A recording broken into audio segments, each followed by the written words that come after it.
Bismillahirrahmanirrahim. Assalamualaikum warahmatullahi wabarakatuh.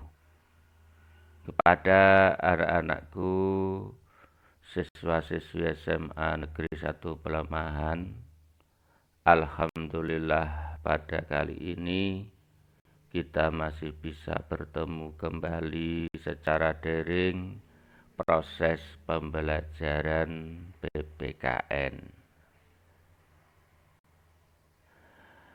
Pada kesempatan ini kita akan mempelajari kelanjutan daripada materi bab 1, yaitu tentang kasus-kasus pelanggaran HAM dalam perspektif Pancasila, terutama sub C kasus-kasus pelanggaran HAM dan sub D upaya penegakan HAM. Sub C kasus-kasus pelanggaran hak asasi manusia.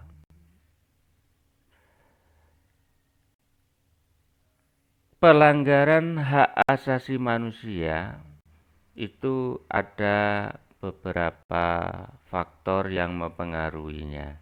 Di antaranya ada faktor internal dan ada faktor eksternal. Di sini faktor internal itu adalah dorongan untuk melakukan pelanggaran HAM yang berasal dari dalam diri pelanggar. Di antaranya sikap egois atau terlalu mementingkan diri sendiri, rendahnya kesadaran terhadap hak asasi manusia, sikap tidak toleran. Semua itu adalah faktor internal dari dalam. Sedangkan faktor yang dari luar atau yang diistilahkan dengan faktor eksternal itu adalah faktor di luar diri manusia yang mendorong untuk melakukan pelanggaran. Di antaranya adalah penyalahgunaan kekuasaan, ketidaktegasan dari aparat penegak hukum, penyalahgunaan teknologi, kesenjangan sosial, dan juga kesenjangan ekonomi yang tinggi.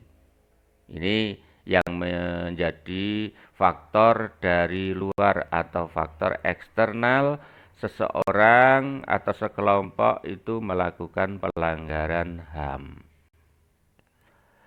Di negara kita, meskipun pemerintah telah mengeluarkan peraturan perundang-undangan yang mengatur tentang hak asasi manusia, namun pelanggaran hak asasi manusia itu masih saja sering terjadi.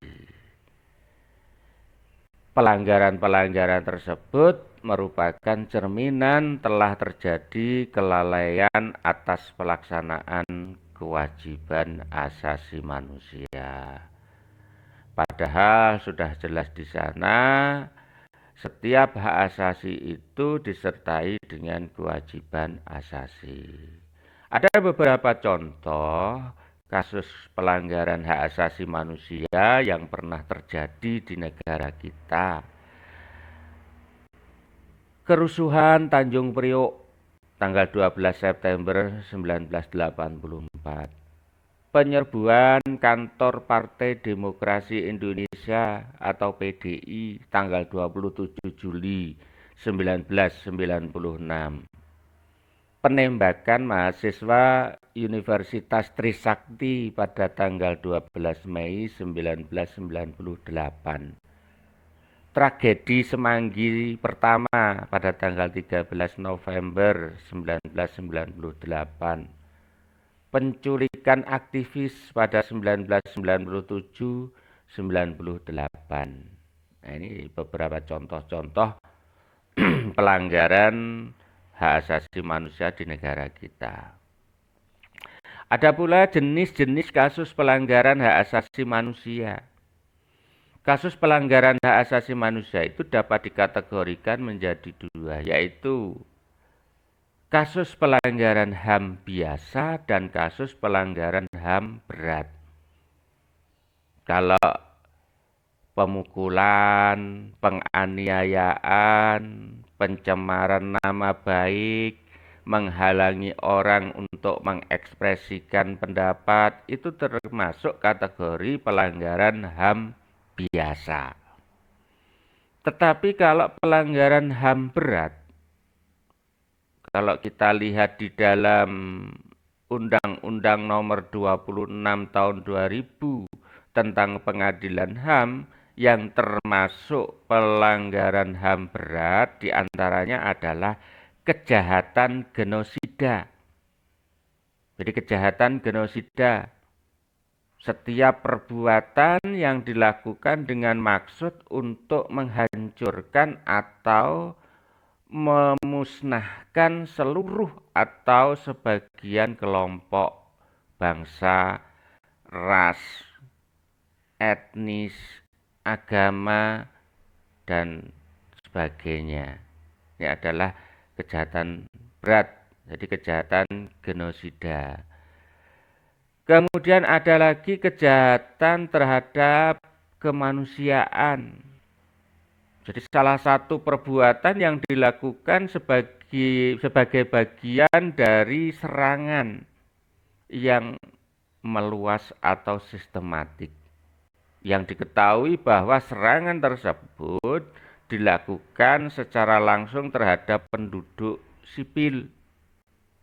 Bisa tindakan-tindakan seperti ini, penghilangan nyawa, pemusnahan, perbudakan, pengusiran, kemudian perkosaan, perbudakan seksual, dan lain sebagainya.